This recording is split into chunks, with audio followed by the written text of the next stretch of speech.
Hi everyone, so I thought I would do my NICU story today. So I had my baby boy in October last year, so the 15th of October 2018, and I had a perfect pregnancy, perfect labour, perfect delivery, no issues whatsoever, and then he was born and it was amazing. Me and Mark both burst into tears. It was literally the best day of my life. But then it turned into something which I never ever want to go through ever again. So after Robin was born, he was crying and purple like normal babies are, but never really got over it. He never really calmed down. He just wouldn't stop. He was like in distress. So we had him for about an hour, I think, in total, before the midwife was not happy because he was grunting, and she called the paediatrician in to have a look at him. So I was totally naive and I just thought, oh yeah, he's fine. Little did I know. So they took him off me and put him on the rhesus cart, and they put the little thing on his finger to check his O2 levels, and they were ridiculously low, so his blood basically wasn't oxygenated. And they put the little mask over his face, oxygen levels came up, took it away, it went down, and he was crying. You could see he was just not happy. And then the doctor was saying stuff to me, like, it was all a bit of a blur, because he was like saying, we need to do this, we need to do that, we need to take him to neonatal, we're going to do this, he might have meningitis, da, da, da, da. And I was like, what? Like, what the fuck? Like, I couldn't take it in. I was literally just like crying my eyes out. I couldn't comprehend the fact that my baby was so poorly. So at that point they were like, no, we need to go now. He needs to go to neonatal now. So I was like, fuck, okay. So then Mark, my husband, was like, he didn't know what to do. Hold on, my baby. Come here, go to sleep. So Mark was then completely torn, because it's like, do I go with Robin or do I stay with my wife who's just given birth? And I said, look, go with him, go with the baby, because I didn't even know what he looked like, because obviously when they're born, they're purple, they're crying, they have a hat on. I don't know what he looks like. I had this envision of like walking it, well, not that I was going to walk because I had an epidural, but going into neonatal and being like, there'd be babies in these incubators, and I'd be like, well, I don't know which one's mine because I've not actually had a proper look at him. So I said to Mark, go with him because I need you to make sure he's okay. And also, I had him at the Cheshire Countess, and oh my God, when I was pregnant, there was a nurse who got done for basically killing babies in the neonatal at Chester. And I thought, fucking hell, like, this is where my baby's gonna go. And I was like, Mark, you need to stay with him, like, because I just had these visions. Obviously that woman doesn't work there anymore. Because Robin was born 2 weeks early due to me being induced, they thought that it might have been his lungs which had been slightly underdeveloped, and that was the reason why his oxygen levels were so low. So they gave him 2 lots of surfactant, and after each one his stats came up, you know, improved, but then after a while they started to decline. So they were a bit like, well, it's obviously not that.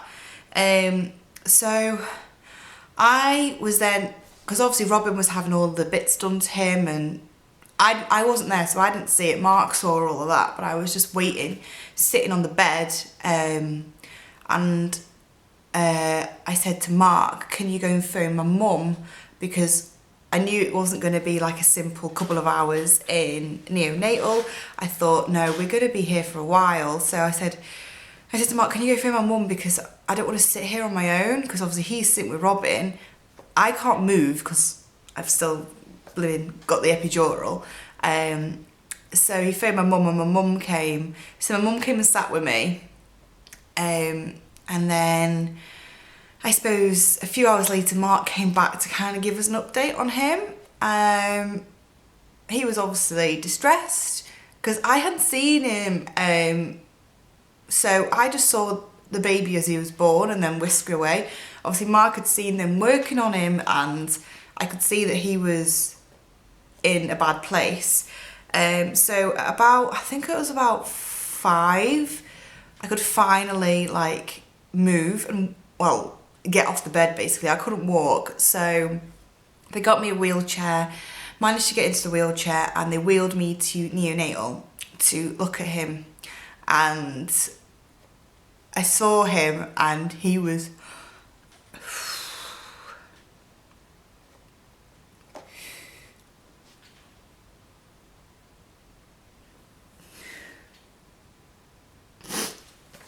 on his front, and he had a mask on. He had the CPAP mask on, and he was breathing so hard. It was awful because he had cannulas and stuff like that going into him, probes in him and stuff like that. Sorry. He's like 4.5 months now. Ugh. Right. Ugh. So he looked really bad and he wasn't happy. So we just sat there crying basically. And then, because I was still like, you know, feeling disgusting after having a baby, so I said to the midwives, like, I want to go have a bath and just kind of like sort myself out a little bit. And normally after you've had the baby, your husband or partner or whoever's with you goes home, and I couldn't think of anything worse than being on my own back up on the ward without my baby and without my husband. So I said, he needs to stay, basically. He needs to stay with us because I can't cope. So they were like, no, that's fine. Like, they make exceptional circumstances for these kind of things. So Mark wheeled us up to the ward. He helped me into the bath. I had a bath, just kind of like sorted myself out because I was still like covered in blood and all that kind of stuff. And then one of the nurses came in and showed me, or midwives, whatever they are, to how to pump because he wasn't getting my milk otherwise. So I pumped and I had loads of milk, which was so good, loads and loads of milk, really good supply. And then so I took the milk down and I went to go see him again, and this time he was a little bit better. I think they may have sedated him at that point, and he was on his back and he was still on the CPAP mask, which is like basically positive pressure into their airways to help him breathe. And they said to me that they didn't think it was an infection at that time, but they were starting him on they already started him on a course of antibiotics. They do that as a precaution for any poorly baby, and that they wanted to avoid venting him. So he seemed a lot better, and that gave me a little bit of hope. So I sat with him for a while, and then I was absolutely knackered because little sleep in way over 2 days. So I said to Mark, I need to go and sleep. So I left him with the milk, and then I went upstairs and we went to bed. And then I set my alarm for like another 4 hours sleep so I could get up and pump and go back and see him. So that's what I did, pumped, went down and saw him, but in that time they've had to vent him basically because he was working too hard to breathe on his own. His body was working too hard and they weren't happy with it. So he was vented. So that then is classed as like critical care, and Chester do not, they can vent babies but they don't keep babies because of what had happened with that nurse. So then because of his care had gone up, he then needed to go to another hospital, so that had to wait until the Tuesday. So he was born on the Monday, and then on the Tuesday he had to be transferred to Harriet Hospital, to go into their NICU up there. So I had to then watch him go into the ambulance. I couldn't go with him. I had to see them take him off me, and he went to Wirral, up the Wirral.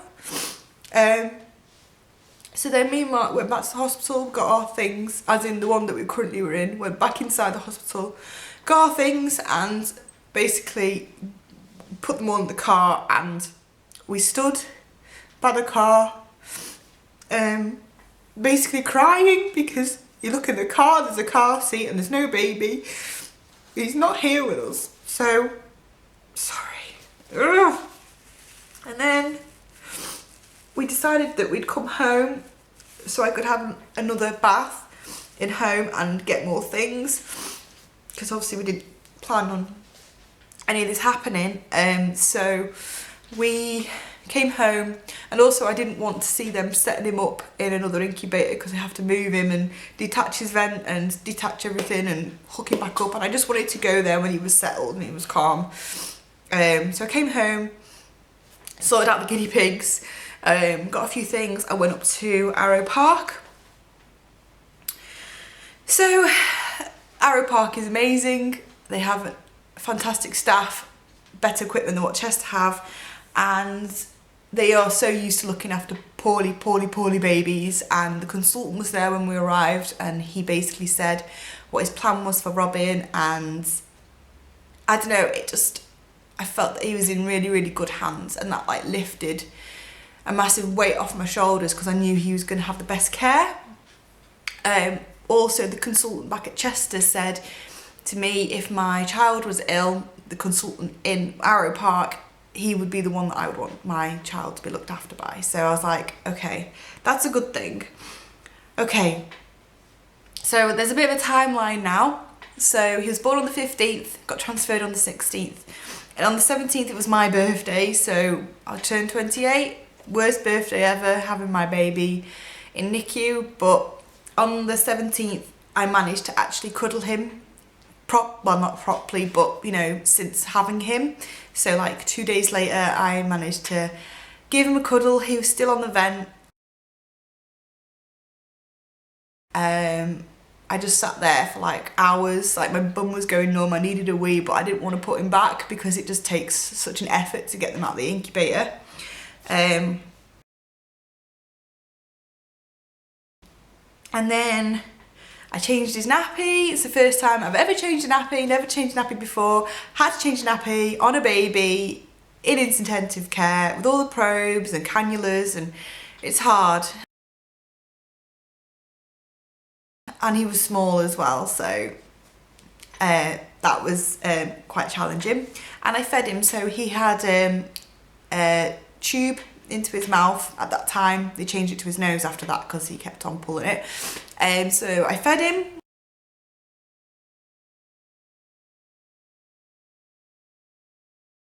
Through his tube. And then on the 18th of October, he actually came off his vent, which was amazing. They did realise that he'd got an infection at this point because his markers were going up, but he was already on the antibiotics at that point. And he had a lumbar puncture to check to see if it was meningitis, which it wasn't, and his bloods were taken to see if they could grow anything, but they couldn't grow anything. But yeah, so on the 18th of October he came off the vent, and I managed to give him a bit of a wash because he'd been on the vent for quite a few days. It just gets a bit manky around their mouths, and you know, he still was not clean from when I had him, so I managed to give him a little bit of a little wash. And then on the 19th of October, he then got changed from NICU to HDU. So NICU is neonatal intensive care unit, and HDU is high dependency unit, so it's like a lower grade.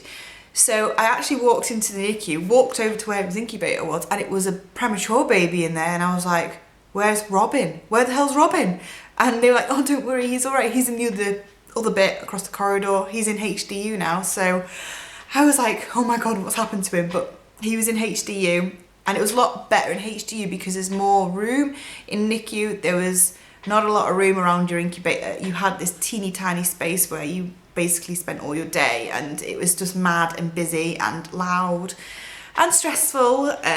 So HDU was a lot more calmer, the babies are less poorly, there's no real emergencies in there because emergencies go to NICU, so it felt nicer. And also on the 19th, his eyes opened for the first time in 4 days. He opened his eyes,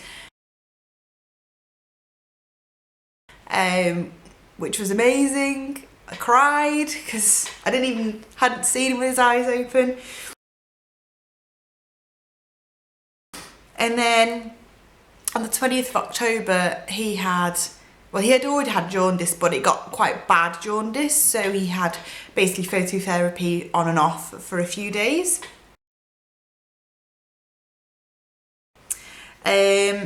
And then on the 22nd of October, he basically had come off a lot of his stuff that he was on. So he was on blood pressure medicine, he was on morphine to sedate him and pain. He'd come off that, he'd come off, what else had he come off? Not his antibiotics, I think he still had another day or so to go on them. Come off the vent, so he was breathing on his own. So because he was then basically just had to sort out his feeding and finish his antibiotic course, they decided they wanted to transfer him back to Chester because Arrow Park needed the spaces for the poorly babies. So then he was put in another ambulance and transported back to Chester, and I found that really quite upsetting, even though it was like a step forward.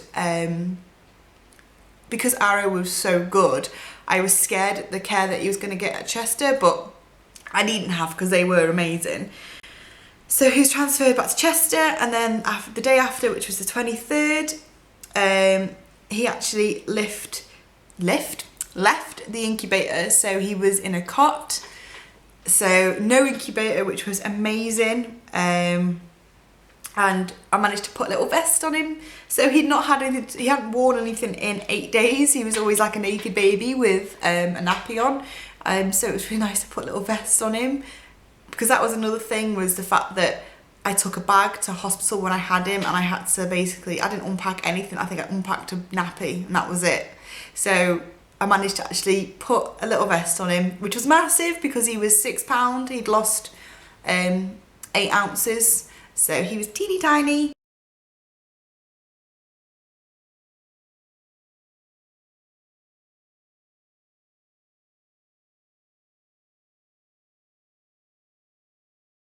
To me anyway. So the 23rd of October, when he was back in Chester, we actually stayed the night. We stayed the night and we wanted to get used to feeding him and looking after him, so it wouldn't be such a big shock when we came home.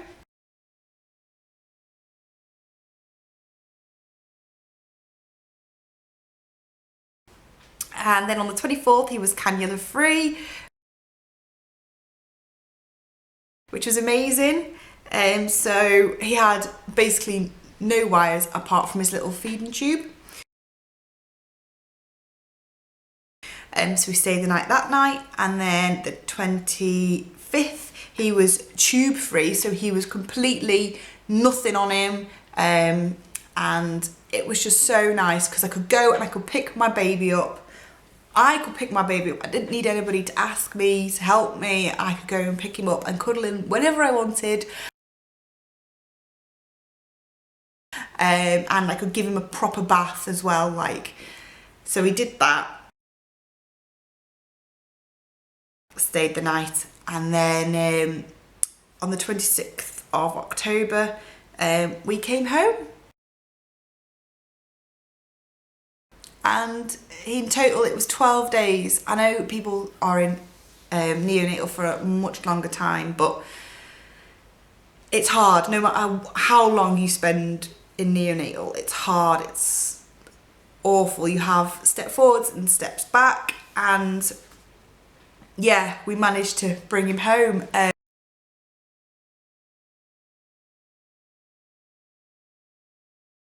So we brought him home. So I was still pumping. I was always pumping throughout that time. And I did try to breastfeed him, but it was hard and I wanted to get home, and the only way of them letting us be discharged was that they could see he was feeding, and obviously breastfeeding takes a long time, and I thought I need to go home, I need to get back to life, I don't want to stay in the hospital anymore. So I expressed and I fed him through a bottle with my milk, and they discharged us. And he's been on the bottle ever since. He's now on formula, but he had breast milk for about 8 weeks. But I can talk about feeding in another video, and how I did it, and yeah, our feeding story basically. So yeah, that was it. And we brought him home, and it was literally the best feeling ever.